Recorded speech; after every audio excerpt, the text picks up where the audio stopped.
सभी दर्शकों को मेरा नमस्कार। एक बार मेरे सभी दर्शकों का फिर स्वागत है IYS टीवी में। आज मैं आपकी मुलाकात एक युवा फिजियोथेरेपिस्ट विशेषज्ञ डॉक्टर KM मित्तल साहब से आपकी मुलाकात करा रहा हूं, जो बहुत लंबे समय से मथुरा में अपनी सर्विसेज पब्लिक को दे रहे हैं। सर, आपका IYS टीवी में स्वागत है। मित्तल साहब, आप बहुत लंबे समय से फिजियोथेरेपिस्ट का काम कर रहे हैं। इस फिजियोथेरेपी का किसी की भी लाइफ में, यंग हो, बुजुर्ग हो या बच्चा हो, इसका क्या संबंध रहता है और आदमी अपने को स्वस्थ रखने के लिए फिजियोथेरेपिस्ट के रोल को क्या मानते हो आप? सबसे पहले तो मैं आपके IYS टीवी जो आपका चैनल है उसका बहुत आभार हूँ और आपका स्वागत करता हूँ कि आपने मुझे इस लायक समझा कि इस टॉपिक पे हम कोई चर्चा कर सकें। आपका सबसे बड़ा टॉपिक अभी जो सवाल आया हुआ है कि फिजियोथेरेपी का एक नॉर्मल लाइफ स्टाइल में क्या रोल है। मैं जहाँ तक समझ रहा हूँ आपका यही क्वेश्चन है। यस, यही है। फिजियोथेरेपी का नॉर्मल लाइफ स्टाइल में क्या रोल है। आपको सबको, हमने इतने सारे पेशेंट देखे हैं, सबको पता है कि फिजियोथेरेपिस्ट डिफरेंट टाइप की कंडीशंस में डिफरेंट प्रॉब्लम्स में पेशेंट को डील कर रहा है। लेकिन अभी आपकी बात होती है नॉर्मल लाइफ स्टाइल। मैं मानता हूँ कि लाइक जैसे आप एक रेगुलर एक्सरसाइजेस करते हैं, जिम जाते हैं, योगा करते हैं, ऐसे ही प्री असेसमेंट के लिए आप वीकली या मंथली या 6 मंथ जैसे आप कन्वीनियंस समझें, एक फिजियोथेरेपिस्ट के पास जाके अपना प्री असेसमेंट करा सकते हैं बॉडी का। क्योंकि जहाँ तक मैं समझता हूँ कोई भी कंडीशन लाइक वो कॉमन सी प्रॉब्लम ले लेते हैं, बैक पेन है, नेक पेन है, शोल्डर्स पेन है, नी पेन है, ये सडन जनरेट नहीं होती है, इनमें टाइम लगता है। ये बहुत एक लंबे समय की साइकिल बनती है, एक लंबा प्रोसीजर है। तो उन सब कंडीशंस को क्रोनिक कंडीशंस में ना जाएं या सीवियरिटी में ना जाएं, इसलिए हम प्री असेसमेंट जाके फिजियोथेरेपिस्ट से ले सकते हैं। कहीं ना कहीं आपका कहने का मतलब ये है कि कुछ लोग अपने हिसाब से एक्सरसाइज करते हैं। अगर उन एक्सरसाइज को हम एक डॉक्टर के देखरेख में करें तो एक नॉर्मल जिंदगी जीने के लिए ज्यादा बेनिफिट हो सकते हैं। डेफिनेटली, क्योंकि स्पेशलिस्ट होता है, क्योंकि उसने उस विषय के उन्हें कहीं ना कहीं अध्ययन किया होता है, प्रैक्टिस करना होता है, उसके नुकसान, उसके लाभ, कॉन्ट्राइंडिकेशन वगैरह उन सब पे काम कर रहा होता है। वो उसे पता होता है कि भाई इस चीज को करने से ऐसा लाभ होगा, इस चीज को करने से ऐसा नुकसान होगा, जो नॉर्मली एक व्यवहारिक व्यक्ति को नहीं पता होगा। डॉक्टर साहब, हमारे आज के समाज में आपने भी देखा होगा, हमने भी देखा है कि कहीं ना कहीं हम लोग हरियाली से बहुत दूर होते जा रहे हैं, पेड़ों की कटान बहुत हो रही है। तो नेचुरल चीजों का, खासतौर से हरियाली की चीजों का, पेड़ पौधों का किसी भी आदमी की जिंदगी में कितना बड़ा योगदान है? ये तो क्वेश्चन ही बहुत अजीब है मेरे हिसाब से, क्योंकि नेचर का तो हर सिर्फ व्यक्ति से मतलब नहीं है, हर जीव के जीवन में बहुत बड़ा रोल है। नेचर ही है जिसकी वजह से हम लोग चल रहे हैं। मान लीजिए अगर ऑक्सीजन, पेड़ पौधे हरित नहीं होते तो ऑक्सीजन कहाँ से होती, हवा नहीं चलती होती तो लोगों को यह कहाँ से मिलती, फल, हमें फल मिल रहा है, अनाज मिल रहा है, सब हरित क्रांति से मिल रहा है, तो वो तो एक कॉमन है। नहीं, जैसा कि आपने डॉक्टर साहब बताया कि जैसे फिजियोथेरेपी एक नेचुरल पद्धति है, तो जैसे पुराने समय पर होता था कि लोग बड़े बड़े मैदानों में घास होती थी, सुबह के टाइम कई बार पैदल घूमते थे, नेचुरल चीजें बहुत मिलती थी। अब उन चीजों का कहीं ना कहीं अभाव है। तो आप अपने पेशेंटों से और मथुरा की जनता से इस हरियाली के संबंध में क्या कहना चाहेंगे? हम किस तरीके से अपने को प्रकृति के नजदीक ले जा सकते हैं? वो वाली एक्सरसाइज हो या पेड़ पौधों का रख रखाव हो या और बहुत सारी चीजें ऐसी हो जिससे कि हमारी समाज में जो ऑक्सीजन भी कम होती जा रही है, उन सब चीजों का कहीं ना कहीं हम संचार कर सकें। उसका सबसे, तो मैं समझता हूँ कि सबसे जरूरी चीज है वो है आपको अपने इन्वायरमेंट से प्रेम करना होगा, प्यार करना होगा। जब तक आप अपने इन्वायरमेंट से प्यार नहीं करेंगे, आप उसके लिए सोचेंगे नहीं। सारी रेस्पॉन्सिबिलिटी सिर्फ इन्वायरमेंट की तो नहीं है, हम लोगों की भी है, आपकी भी है। अगर हम समय समय पे एक बढ़िया इन्वायरमेंट जनरेट करते रहें, लाइक पेड़ लगाना है, ऑक्सीजन के लिए कुछ करना है, हमारे जो गार्डन में हरा भरा करना है, उन्हें साफ रखना है, वातावरण प्रदूषण जनरेट नहीं करना है, तो ये सब चीजें। जैसा कि एक संबंध होता है डॉक्टर का और पेशेंट का, ये माता जी अपना फिजियोथेरेपी करा रही हैं इस समय, तो बेटा ये जो भावनाएं होती है, मैं आपका नाम नहीं जानता, आपका नाम? प्रगति जी, ये जो पेशेंट के प्रति आपका भाव होता है, ये पेशेंट को इलाज करने में कितना ज्यादा अपना रोल अदा करता है, आप क्या कहेंगे? बहुत ज्यादा जरूरी होता है जी। तो पेशेंट आपके व्यवहार से कितना अपने आप को और ज्यादा, हमारा व्यवहार अच्छा होगा तो पेशेंट और ज्यादा संतुष्ट होगा उस चीज से। जी। हम रूड व्यवहार करेंगे तो पेशेंट नहीं आएगा, नहीं टोल करेगा, अच्छा पे नहीं देगा, तो इसलिए अच्छा, बहुत अच्छा, बहुत अच्छा।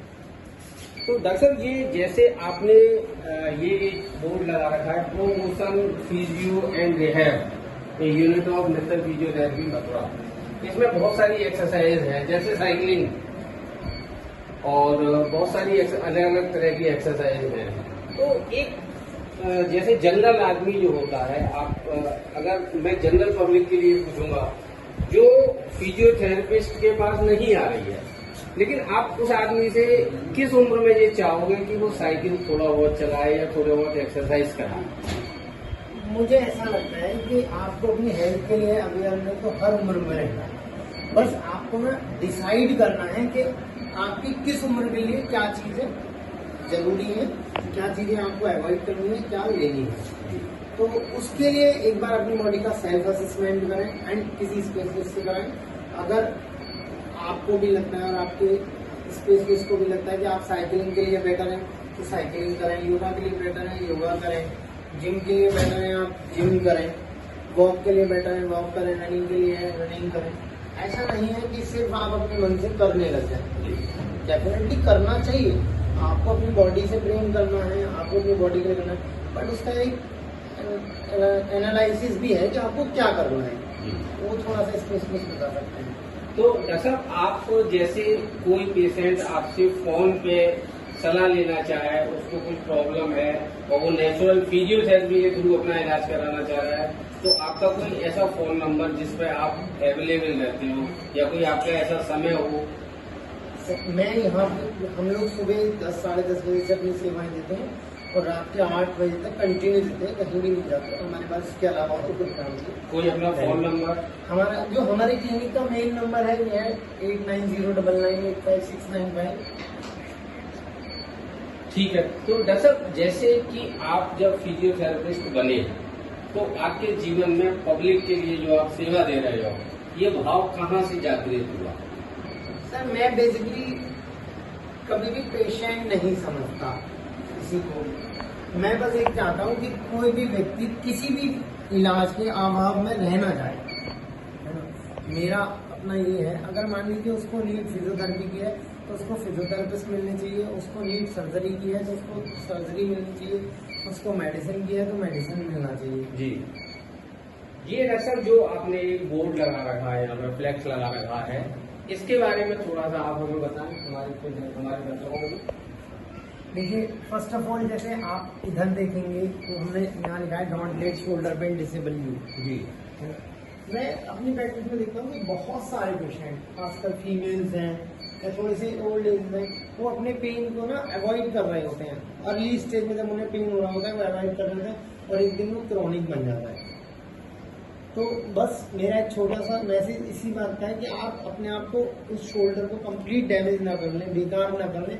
उससे पहले एक बार में बहुत बेसिक सी चीजें जो हर किसी को होती है, लाइक फ्रोजन शोल्डर है, शोल्डर पेन है, लिगामेंट खिंच जाते हैं उसके, तो हमारे यहाँ कुछ टेंडन्स का एक ग्रुप होता है, रोटेटर का वो इंजरी हो जाती है, तो उसके बारे में अवॉइड लोगों को थोड़ा अवेयरनेस आए तो भले जब उन्हें अवेयरनेस होगी तो उस चीज को कैरी कर सकेंगे इजीली। ये डॉक्टर साहब, जो बीच में आपने जो वर्टिगो के चक्कर के बारे में बताया है, इसके बारे में थोड़ा सा बताइए। देखिए, वर्टिगो आई थिंक मुझे लगता है कि जो मैं अपनी क्लिनिक में पेशेंट देता हूँ आज के टाइम में सबसे ज्यादा वर्टिगोस के देखता हूँ। मुझे ऐसा लगता है कि बहुत सारे लोग वर्टिगोस में आते हैं, चक्कर आ रहे हैं, उन्हें पता ही नहीं है मुझे चक्कर क्यों आ रहे हैं, है ना। वो हाइपर टेंशन की वजह से ब्लड प्रेशर बढ़ गया इसलिए चक्कर आ रहे हैं, शुगर कम हो गई, शुगर ज्यादा हो गई इसलिए मुझे चक्कर आ रहे हैं। हम देखते हैं मेरे पास अगर मान लीजिए फॉर एग्जाम्पल 10 पेशेंट आए तो 9 पेशेंट या 10 के 10 पेशेंट ये सोच के आ रहे होते हैं कि मुझे सर्वाइकल स्पॉन्डिलाइटिस हो गया इसलिए मुझे वर्टिगो आ रहे हैं, जबकि ऐसा नहीं है। मैं मानता हूँ 50% से ज़्यादा पेशेंट्स को जो वर्टिगोज आ रहे हैं वो कुछ पर्टिकुलर प्रॉब्लम है, लाइक बीवीपी जिसे बोलते हैं, बिनाइन प्रॉक्सिमल पोजिशनिंग वर्टिगो। हमने यहाँ डिफाइन भी किया जी। है। एंड देन एक वेस्टिबुलर एक बैलेंसिंग इशू होता है। ये हमारे जो शरीर के का एक हिस्सा है कान, उसके अंदर एक कैनल होता है, सेमी सर्कुलर कैनाल बोलते हैं उसको। उसमें कुछ क्रिस्टल होते हैं जो बैलेंसिंग का काम करते हैं ब्रेन के साथ मिलके। उसके जब बैलेंसिंग डिस्टर्ब होने लग जाती है तो लोगों को अटैक हो जाते हैं। तो आजकल हम मना करें तो मैं जितने भी पेशेंट्स हैं जिसको भी चक्कर आ रहे हैं मैं उनसे एक बार कहूँ, उसे लाइट ना लें प्लीज़। एक बार अपने या तो हमसे कंसल्ट कर लें या अपने न्यूरो फिजिशियन है, फिजिशियन है, ENT है, उनसे एक बार कंसल्ट कर लें। कहीं वो चक्कर वर्टाइगो उसके इनर ईयर से तो नहीं आ रहे आप सर्वाइव। एक दर्शक ये लास्ट में आपने spine surgery meet us first before advance technology had help more patient avoid spine surgery. तो ये तो मैं रूटीन में बहुत सुनता हूँ, साइकिल चलाने से हो गई, स्कूटर चलाने से हो गई, गाड़ी चलाने से हो गई, किसी के फिसलन से हो गई या उम्र से हो गई। इसके बारे में तो लोग बहुत प्रॉब्लम है, इसके बारे में आप थोड़ा सा बताएं। मुझे लगता है आज के समय में हर दूसरे बंदे को स्पाइन की प्रॉब्लम है, वो नेक हो या बैक हो। हमने यहाँ बताया before spine surgery meet us first. मैं स्पाइन सर्जरी को लेकर जो लोगों में एक डर है, मैं सर्जरी नहीं कराऊंगा और अगर मैं सर्जरी कराऊंगा तो बिल्कुल बेकार हो जाऊंगा, इसलिए मैं डॉक्टर के पास भी नहीं जाऊंगा।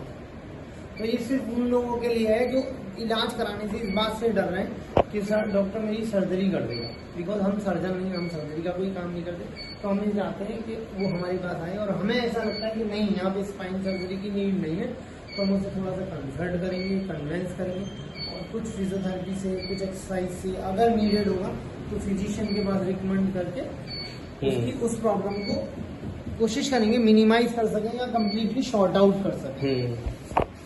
डॉक्टर साहब, अब तक आपकी प्रैक्टिस को कितना समय हो गया और आपने लगभग कितने पेशेंटों को देखा होगा? सर मेरी प्रैक्टिस को अप्रोक्स करीब 10 ईयर प्लस हो गई जी। और मैंने देखे तो सर बहुत सारे हो गए। 10 साल में एवरेज मिलाए तो 5-7 हज़ार पेशेंट तो देख ही होगी। कितना परसेंट रिजल्ट सर आपके पेशेंट का रहा होगा अप्रोक्स? देखिए सर बेसिकली क्या है ना, जो मेडिसिन मतलब कोई भी ट्रीटमेंट की पद्धति है वो बेसिकली श्योरिटी की नहीं है, संभावनाओं की होती है। कोई भी डॉक्टर जब आपका ट्रीटमेंट कर रहा होता है वो श्योर नहीं होता, लेकिन संभावित होता है चीजों को लेके उसके अनुभव के हिसाब से। जो उसने स्टडी की है, जिस हिसाब के पेशेंट उसने देखे उनका क्या रिजल्ट आया है उसके हिसाब से आता है। तो किसी भी कंडीशन में ये कहना कि इतने % सक्सेस रेट रहा, उतने % सक्सेस रेट रहा। क्या क्या सुविधाएं हैं सर अपनी क्लिनिक पे? मैं फीमेल डॉक्टर भी देख रहा हूँ आपके यहाँ, इसके बारे में थोड़ा सा बताएं सर। जैसे सर हम बेसिकली अगर पर्टिकुलरली जो भी फिजियोथेरेपी में आधुनिक मॉडलिटीज होती हैं वो हमारे पास सारी अवेलेबल है। स्टाफ हमारे पास वेल एजुकेटेड है ना, और वेल एक्सपीरियंस्ड है। ट्राई कर देंगे हम, नीट एंड क्लीन भी है जी। तो जो फिजियोथेरेपी में नीडेड है, एक हमारे पास क्लास 4 का लेजर है जो आई थिंक पूरे डिस्ट्रिक्ट में कहीं नहीं है। इसका टिश्यू के रीजनरेशन में एक बहुत बड़ा रोल है। खासकर हमने डिस्क में कई सारे एविडेंस बेस्ड हमारी प्रैक्टिस है, हमने एविडेंस बेस्ड प्रैक्टिस की है। डिस्क बहुत सारी डिस्कों को काफी हद तक डीजनरेशन से रिकवर किया है।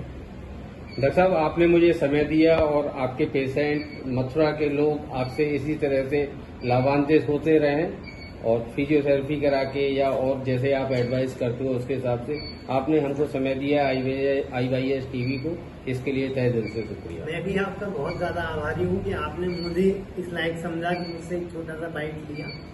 और जो आपका ये चैनल है मैं कोशिश करूँगा कि इसको ये ज़्यादा से ज़्यादा बढ़े और लोग इससे अच्छी जानकारियाँ ले सकें। जो अवेयरनेस की कमी लोगों में किसी भी क्षेत्र में आ रही है, इसके माध्यम से वो अवेयरनेस आए तो लोगों को एक सही रास्ता मिले चलने का। ठीक है, थैंक यू।